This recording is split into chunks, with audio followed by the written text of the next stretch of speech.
How did this world come into being? Who is the creator of this unimaginably vast universe? What is my relation to this world? Who am I really? These are some questions which come into the mind of every spiritual seeker.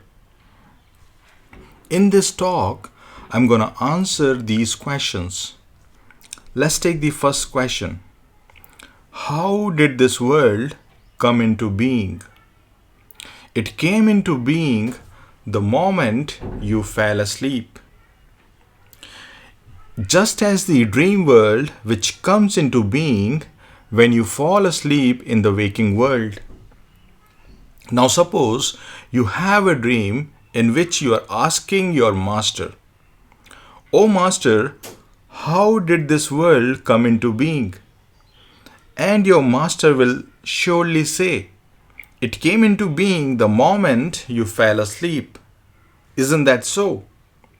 Right now, your identification with body and mind is so strong that your whole identity is woven around them. You consider yourself as nothing but this body-mind complex. That's why you find it so hard to believe that the cause of this creation lies in your sleep. And by sleep here, I mean your strong identification with body and mind. Now let me tell you, how does this identification with body and mind happen?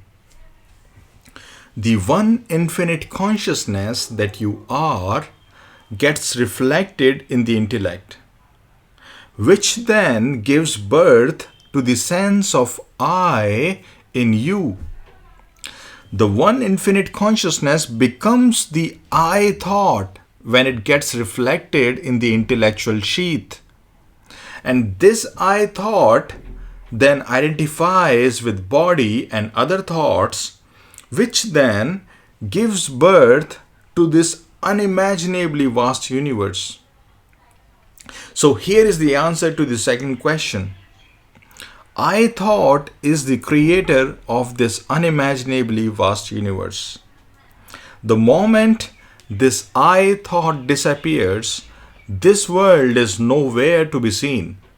This is what happens in a spiritual awakening. This I thought disappears and you see yourself, or rather know yourself as you truly are, as the one infinite divine being. The next question is, what is your relation to this world? To answer this, I will have to ask you one question. What is your relation with the dream world? In the dream, there is no one except you.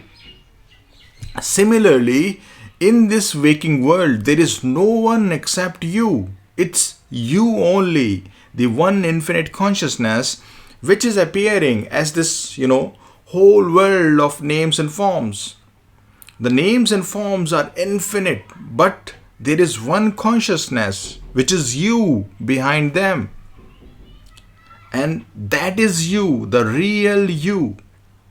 And this is the reason why you see an enlightened person to be so loving.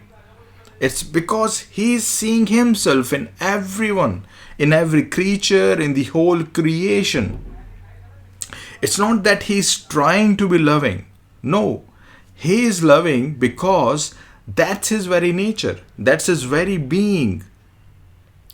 Now the final question is, who am I really?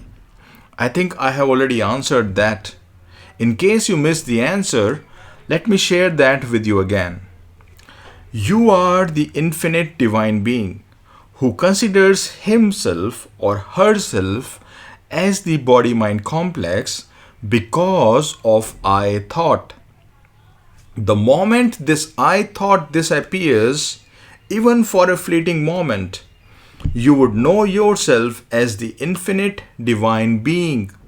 And that's who you really are in your essence.